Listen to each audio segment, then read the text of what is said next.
আসসালামু আলাইকুম। অন্তর্বর্তী সরকার বিদায় নিচ্ছে শেষ পর্যন্ত, বলা যায় যদি বিশেষ কোনো তাদের এখনো বিশ্বাস করতে করার মতো কোনো কাজ ডক্টর ইউনূস করেন নাই। ফলে যে পর্যন্ত তিনি বিদায় না নিচ্ছেন এ পর্যন্ত বলতে পারি না। ইলেকশনের রেজাল্ট আছে, ক্ষমতা হস্তান্তর আছে, বলছে ভালো ভালো বলছে। আর অবশ্য বাংলাদেশে যদি আপনি বিএনপির কথা চিন্তা করেন, বিএনপির যে শক্তি, যেই সমর্থন আছে, এতে করে তাকে ওভারটেক করে ডক্টর ইউনূস আরো কিছুদিন থেকে যাবেন, এটা একটু অস্বাভাবিক। যাক, আওয়ামী লীগ ছাড়াই নির্বাচন, এটা আমরা দেশের মানুষ অনেকবার বলেছি। আমরা যারা খবরের ফেরিওয়ালা, আমরা আপনাদেরকে খবরের নিউজ এবং ভিউজ দুটাতেই এবং যারা রাজনীতি বিশ্লেষণ করেন তারাও বলছেন যে আওয়ামী লীগ বিহীন এই নির্বাচনটা বাংলাদেশে একটা গ্রহণযোগ্য নির্বাচন হবে না, নির্বাচন প্রশ্নবিদ্ধই হবে এবং সুদূর প্রসারী একটা ভালো গণতন্ত্রের জন্য, একটা ভালো বাংলাদেশের জন্য এই নির্বাচন সুখকর কোনো ফল বয়ে আনবে বলে এটা কেউ মনে করে না। এটা অন্যতম প্রমাণ আওয়ামী লীগে 24 নির্বাচন করেছে, 24 নির্বাচন করে সে 6টা মাসও থাকতে পারেনি, তাকে বিদায় নিতে হয়েছে। আপনারা তো বলবেন যে 18তেও করেছে, কিভাবে 14তে করেছে, তখন যে থেকে গেছে, তাহলে এখন কেন বিএনপি ক্ষমতায় আসতে থাকতে পারবে না? 18 এবং 24-এ ভিন্ন ষড়যন্ত্র ছিল, ভিন্ন রকম প্রেক্ষাপট ছিল 18 এবং 13-14-তে, কিন্তু 24-এ সেটা আর খাটেনি। এবং আওয়ামী লীগ যে নিজের প্রমাণ, এটা আমরা সামনে দেখতে পাবো। আর পাশাপাশি আরেকটা আলাপ খুব জোরে সোরে হবে। এই ডক্টর ইউনূসের সরকার যেভাবে আমাদের দেশটাকে বেঁচে দিয়েছে, যেভাবে আমাদের দেশটার প্রতিটা পদে পদে সর্বনাশ করেছে, যেভাবে অপশাসন করেছে, যেভাবে শত শত মানুষকে জেলে বন্দি করে রেখেছে, এটা স্বাধীন দেশের নিয়ম না। স্বাধীন দেশের নাগরিকের অধিকার এরকম ভাবে লঙ্ঘিত হওয়া এটা পৃথিবীর ইতিহাসে বিরল। কিন্তু শান্তিতে নোবেলজয়ী, নোবেল বেচা একটা লোক, সে কতটা বর্বর হতে পারে, কতটা অমানবিক হতে পারে, এর সমস্ত প্রমাণ দিয়েছে। ড্যাম কেয়ার, এতগুলো মানুষ জেলে ধুকে ধুকে পচে যাচ্ছে, এতগুলো মানুষ জেলে কেউ কেউ মারা গেছেন, নুরুল মজিদ, রমেশচন্দ্র সেনের মতো মানুষজন বিনা বিচারে, বিনা যেই অপরাধে, যেই দোষে তাদেরকে দোষী করা হয়েছে সেটা ধারে কাছেও তারা না। মৃতের গায়ে হ্যান্ডকাপ পড়েছে, মৃত সন্তান, স্ত্রী, তাদের মর্যাদা নিতে হয়েছে জেল গেটে, বাবা যেখানে জামিন পায় না, আটকে থাকে। তো এইসব প্রত্যেকটারই প্রশ্ন উঠবে এবং প্রশ্ন খুব কঠিন ভাবে উঠবে। এটা যে শুধু যদি মনে করেন যে বিএনপির সঙ্গে কোনো অ্যারেঞ্জমেন্ট থেকে থাকে, যে সরকার তার এক্সিট ঠিক করে নিয়ে, তার নিরাপদ রাস্তা ঠিক করে নিয়ে সে এটা আর কোনো প্রশ্নের মুখে পড়বে না, মানে সোজা বাংলা আমি যদি বলি বিচারের মুখোমুখি হবেন, এটা যদি আপনারা মনে করেন, আমি অন্তত এটা মনে করি না। ওই যে আমি সবসময় বলি, আমি প্রকৃতি, বিধাতা, আল্লাহ, খোদা, তাকে আমি রাখি যে তার সেই শাস্তির মুখোমুখি হতেই হবে এবং ইহকালেই। এটা ইতিহাস বলে। আমাদের সামনে এখন একটা খবর আছে, আমাদের যে দেশের চার দেয়াল, দেশের গণ্ডি পেরিয়ে এইসব আলাপ যে বিশ্ব পরিমণ্ডলে শুরু হয়েছে, তার কিছু লক্ষণ আমি আপনাদের সামনে তুলে ধরতে চাই। খবরটা হচ্ছে এরকম যে ওয়াশিংটনে কংগ্রেশনাল ব্রিফিং, বাংলাদেশের ভোট প্রশ্নবিদ্ধই থাকবে। অনেক অনেক কঠিন কঠিন কথা আছে এখানে, আমি আপনাদেরকে সেগুলো একটু শোনাতে চাই। সবচেয়ে পুরনো মুক্তিযুদ্ধের নেতৃত্ব দেওয়া দলকে বাইরে রেখে যে ভোটের চেষ্টা চলছে তা ঠিক হচ্ছে না বললেন সুহান সুব্রমণিয়ম। তার পরিচয়টা আমি আপনাদেরকে দিব। আওয়ামী লীগকে বাইরে রেখে বাংলাদেশে যে ভোট হতে যাচ্ছে তা প্রশ্নবিদ্ধ হিসেবে মূল্যায়িত হবে বলে যুক্তরাষ্ট্রের এক কংগ্রেশনাল ব্রিফিং এ কেউ কেউ মত দিয়েছেন। তারপর এসছে আরেকটি খুব চমকপ্রদ এবং উল্লেখযোগ্য তথ্য। বাংলাদেশ জামাতে ইসলামীকে সন্ত্রাসী সংগঠন হিসেবে চিহ্নিত করা, গণতন্ত্র ও মানবাধিকার রক্ষা করতে না পারায় বাংলাদেশের বিরুদ্ধে নিষেধাজ্ঞা আরোপ, সংখ্যালঘু নিরাপত্তায় অনীহা এবং চাঁদাবাজি, ধর্ষণে জড়িতদের দায় মুক্তির অভিযোগে ইউনূস সরকারকে কাঠগড়ায় দাঁড় করানোর কথা উঠেছে ব্রিফিং এ। এই যে ইন্ডিমনিটি দিয়েছে না, দায় মুক্তি অধ্যাদেশ, এখানে বলা হচ্ছে চাঁদাবাজি এবং ধর্ষণের অভিযোগে অভিযুক্তদের দায় মুক্তি দেওয়া হয়েছে এবং এটার জন্য কাঠগড়ায় দাঁড়াতে হবে। আমি যেটা বলছিলাম যে বিচারের মুখোমুখি হতেই হবে। বাংলাদেশের ত্রয়োদশ সংসদ নির্বাচনের 3 দিন আগে সোমবার ক্যাপিটাল হিলে ব্রিফিং আয়োজন করা হয়। বাংলাদেশে ধর্মীয় সংখ্যালঘুদের বিরুদ্ধে সহিংসতা শিরোনামে হিন্দু অ্যাকশন ও Coalition of Hindus of North America এই ব্রিফিং আয়োজন করে। শুনানিতে জামাতে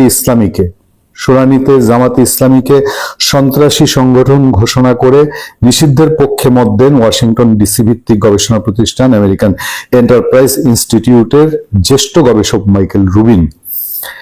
তিনি মোহাম্মদ ইউনূসকে গণতন্ত্র ও মানবতার দুশ্মন হিসেবে অভিহিত করেন।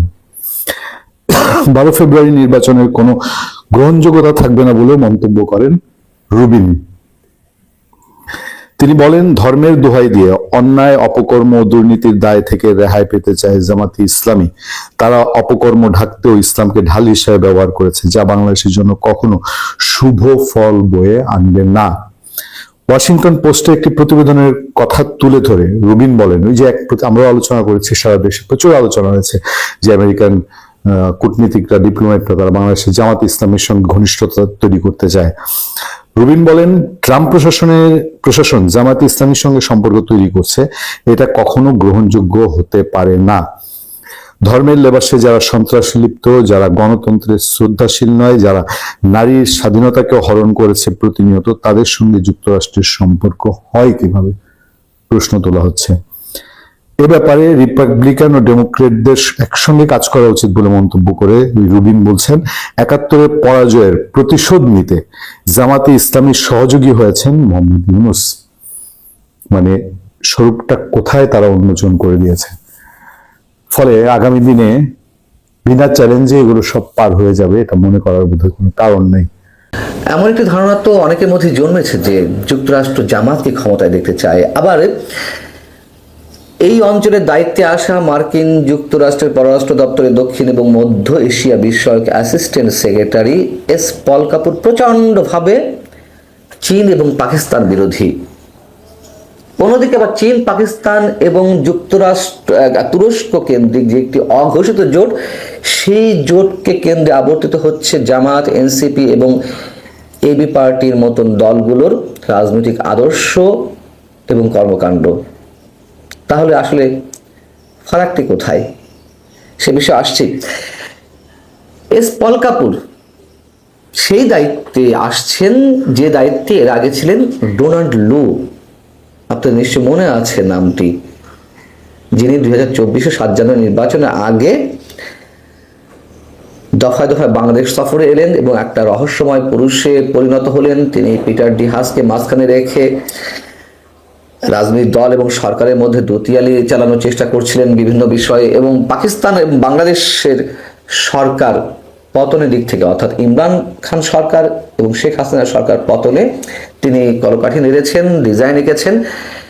এটি এখন ওপেন সিক্রেট। সেই জায়গাটিতে পল কাপুর, কিন্তু সেই পল কাপুর নির্বাচনের পরে দ্রুততম সময়ের মধ্যে বাংলাদেশে আসতে চাইছেন, অর্থাৎ 12 ফেব্রুয়ারি নির্বাচনের পরে। প্রশ্ন হচ্ছে যে ডোনাল্ড লু যখন নির্বাচনের আগে থেকেই তার নানান ধরনের ছক একে সেগুলো বাস্তবায়নের চেষ্টা করতে, সেখানে পল কাপুর কেন নির্বাচনের পর আসতে চাইছেন? বিষয়টি হচ্ছে যে আগে একটু বলে নিই যে পল কাপুর কেন এই অঞ্চলের জন্য একটু ভিন্ন আঙ্গিকে গুরুত্বপূর্ণ। ভারতীয় বংশোদ্ভূত এই পল কাপুর এই অঞ্চলের নিরাপত্তা বিশ্লেষণ নিয়ে কাজ করছেন প্রায় কয়েক দশক ধরে। বিশেষ করে পাকিস্তানে কিভাবে জিহাদি জঙ্গিবাদের ব্যবহার হয়েছে তা নিয়ে তিনি লিখেছেন একের পর এক বই। যেসব বই তিনি লিখেছেন তার মধ্যে রয়েছে জিহাদ and grand strategy, Islamist militancy, national security and the Pakistan state সহ আরও বেশ কয়েকটি বই। এসব বইয়ে পল কাপুর তুলে ধরেছেন যে ভারতকে প্রতিহত করতে এবং আফগানিস্তানের উপর প্রভাব বজায় রাখতে পাকিস্তান কিভাবে সক্রিয়ভাবে জঙ্গি গোষ্ঠীগুলোকে লালন পালন করেছে। পাকিস্তান প্রায় নিজেকে সন্ত্রাসবাদের শিকার হিসেবে উপস্থাপন করলেও লস্কর-ই তৈয়বা কিংবা হাক্কানি নেটওয়ার্কের মতন জঙ্গি গোষ্ঠীগুলোর সঙ্গে গভীর যে সম্পর্ক রেখে যাচ্ছে সেইগুলো তথ্য প্রমাণ সহ এসব বইয়ে হাজির করেছেন পল কাপুর। এখন ডোনাল্ড ট্রাম্প এই পল কাপুরকেই গত ফেব্রুয়ারিতে তিনি মার্কিন যুক্তরাষ্ট্রের দক্ষিণ এবং মধ্য এশিয়া বিষয়ক অ্যাসিস্ট্যান্ট সেক্রেটারি পদে মনোনীত করেন। পরবর্তীতে সেটি মার্কিন সিনেটে অনুমোদন পায়। মার্কিন সিনেটে যখন তিনি আত্মপক্ষ সমর্থনে বক্তব্য দিচ্ছিলেন, সেই বক্তব্যে তিনি কি বলেছিলেন একটু তুলে ধরতে চাই। তিনি বলছিলেন যে দক্ষিণ এশিয়ায় ভারতের পর বাংলাদেশের অর্থনীতি বৃহত্তর, যুক্তরাষ্ট্র এবং ভারতের মধ্যে বিভিন্ন বিষয়ে অভিন্ন স্বার্থ রয়েছে।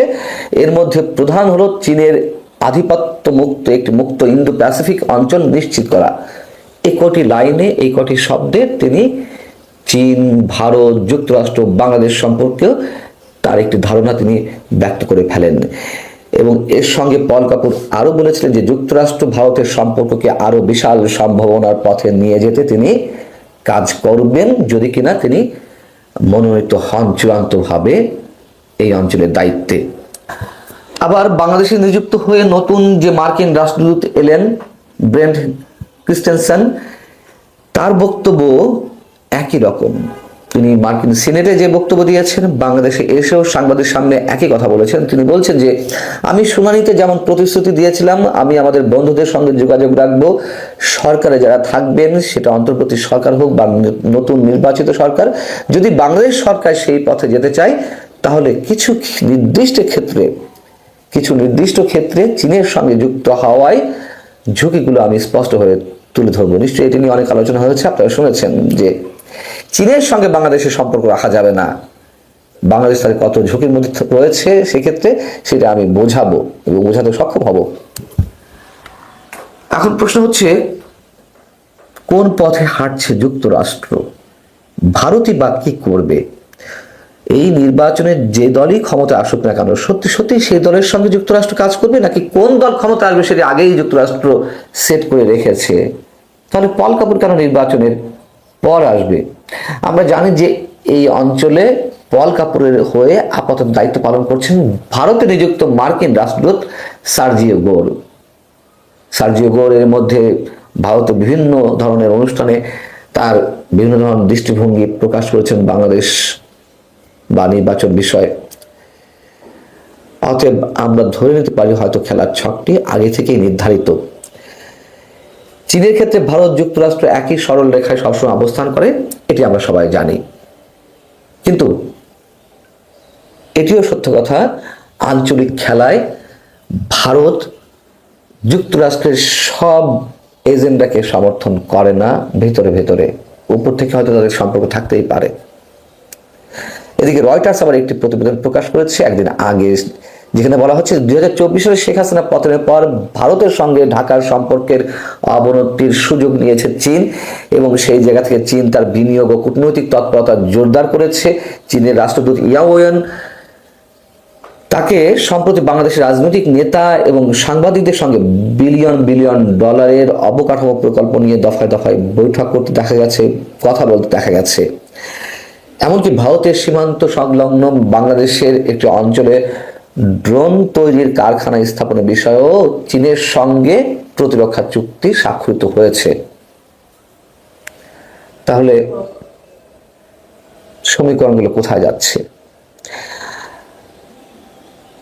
এ কথা ঠিক যে চীনের সঙ্গে ঘনিষ্ঠতা অর্থ, বাংলাদেশের ক্ষেত্রে চীনের সঙ্গে ঘনিষ্ঠতা অর্থ এই নয় যে ভারতের সঙ্গে সম্পর্ক একেবারে ছিন্ন হয়ে যাবে। এটা কারণ আওয়ামী লীগের সময় আমরা দেখেছি একই সঙ্গে চীনের সঙ্গে এবং ভারতের সঙ্গে সম্পর্ক রাখতে, এবং বাংলাদেশের অর্থনৈতিক ক্ষেত্রে চীনের প্রভাব অনেক বেশি। যদিও একই সঙ্গে সম্পর্ক রেখেছে, কিন্তু তারপরেও ভারত কিন্তু সেটি ভালো চোখে নেয়নি, এবং এই যে শেখ হাসিনা সরকারের পতন, সেক্ষেত্রে ভারতের একটা সামান্য খেলা থাকতেও পারে, এ কথাও অনেকে বলেন। এখন শেষ প্রশ্ন হচ্ছে, এই যে মধ্য বা চরম একটি ডানপন্থার উত্থান ঘটতে যাচ্ছে এই নির্বাচনের মধ্য দিয়ে, অনেকের যে আশঙ্কা, সেক্ষেত্রে চীনের যে প্রভাব পড়বে, ভারত সেটি কত দূর পর্যন্ত মেনে নেবে, অথবা যুক্তরাষ্ট্র যে খেলা খেলছে সেক্ষেত্রেও ভারতের প্রচ্ছন্ন সমর্থন কতটা থাকবে, ভারতের আলাদা কোনো এজেন্ডা তার মতো করে সে বাস্তবায়ন করবে কিনা, অনেক জটিল সমীকরণ। অতএব আসলে সত্যিই কোনো কিছু প্রেডিক্ট করা যাচ্ছে না কি হতে যাচ্ছে।